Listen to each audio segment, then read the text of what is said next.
You have said that your favorite time to own a stock is forever, yet you sold McDonald's and Disney after not owning them for long.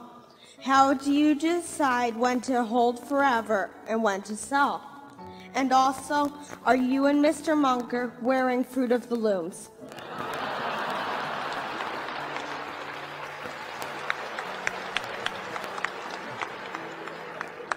Charlie?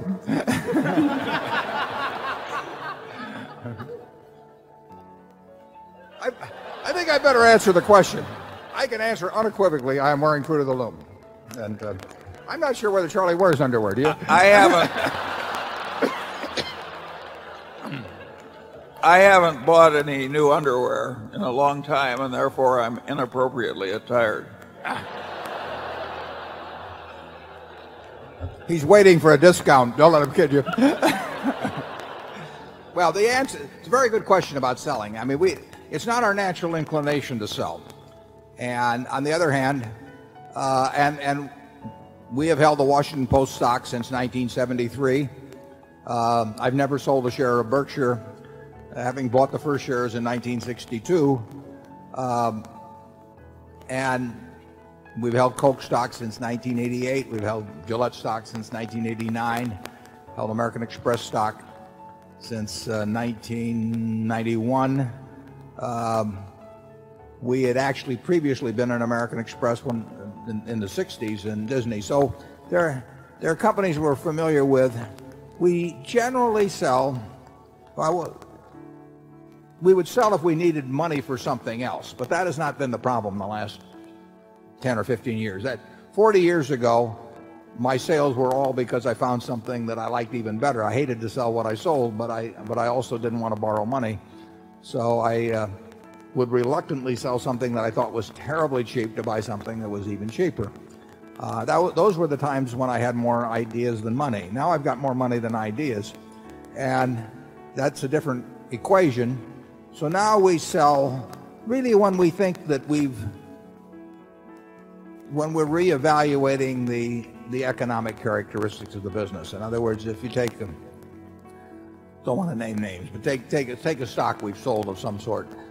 We've probably had one view of the long-term competitive advantage of the company at the time we bought it, and we may have modified that. That doesn't mean we think that the company is going into some disastrous period or anything remotely like that. We think McDonald's has a fine future. We think Disney has a fine future, and there are others. But we probably don't think that their competitive advantage is as strong as we might have thought, as we thought it was when we initially made the decision. That may mean that we were wrong when we made the decision originally. It may mean that we're wrong now, and that their strengths are every bit as what they were before. But for one reason or another, we think that the strengths may have been eroded to some degree. A classic case on that would be the newspaper industry generally, for example. I mean, in 1970, if Charlie and I were looking at the newspaper business, we felt it was about as impregnable a franchise as could be found. We still think it's quite a business, but we do not think the franchise in 2002 is the same as it was in 1970. We do not think the franchise of a network television station in 2002 is the same as it was in 1965. And those beliefs change quite gradually, and who knows whether they're precise, whether they're right even, but that is the reason in general that we sell now. Is a lot of times people buy on the basis the stock has gone down this much, how much further can it go down? I remember when Polaroid went from 130 to 100, people said, here's this great company, great record. If it ever gets below 100, just buy every share, and it did get below 100. A lot of people bought on that basis saying, look, it's gone from 135 to 100. It's now 95, what a buy. Within a year, it was 18. And this is a company with no debt. I mean, this is a company, it was just so overpriced, it went down. I did the same thing in my, I think my first or second year at Fidelity. Kaiser Industries had gone from $26 a share to 16. I said, how much lower can it go? It's 16. So I think we bought one of the biggest blocks ever on the American Stock Exchange of Kaiser Industries at 14. I said, it's gone from 26 to 16. How much lower can it go? Well, at 10, I called my mother and said, Mom, you got to look at this Kaiser Industries. I mean, how much lower can it go? It's gone from 26 to 10.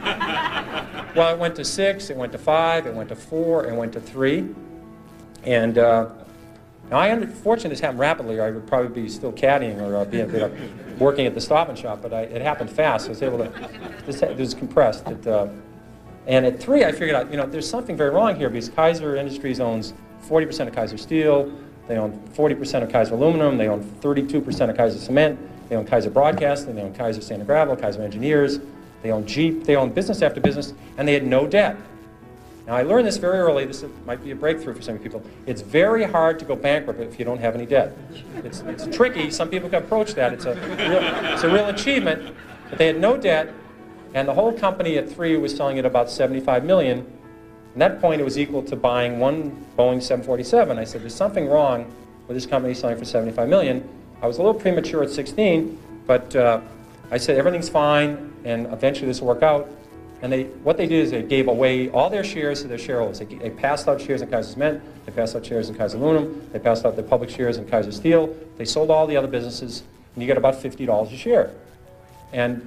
But if you didn't understand the company, if you were just buying on the fact the stock had gone from 26 to 16, and then it went to 10, what would you do when it went to 9? What would you do when it went to 8? What would you do when it went to 7? This is the problem that people have, is they sell stocks because they didn't know why they bought it, then it went down, and they don't know what to do now. Do you flip a coin? Do you walk around the block? You know, what do you do? Psychiatrists haven't worked so far. I've never seen them running in. The psychological psychiatry fund I've never seen listed for with the SEC to make it through as a mutual fund. So they haven't seemed to help. I've tried prayer. That hasn't worked. So if you don't understand the company, you have this problem when they go down. When you were actively managing money, you presumably were under the same pressures as other fund managers to show performance results. Right. Did that incline you to sell too quickly sometimes? Well, I think my greatest mistakes are, I mean, you know, it's funny in a stock, all you can lose is 100%. I've done that. And your great mistakes is selling a good company, and then it doubles, then it triples, and it quadruples, because you make a lot of mistakes, and so those ones that go up tenfold, I call them the 10 baggers. So some of my mistakes are just saying, oh my God, this stock is too high, and I was wrong. And you had to figure out, what inning am I in this baseball game? I sold Toys R Us way too early. It went up 20-fold after I sold. I did the same thing at Home Depot. Those are probably my 2 greatest mistakes I ever made. When should you sell?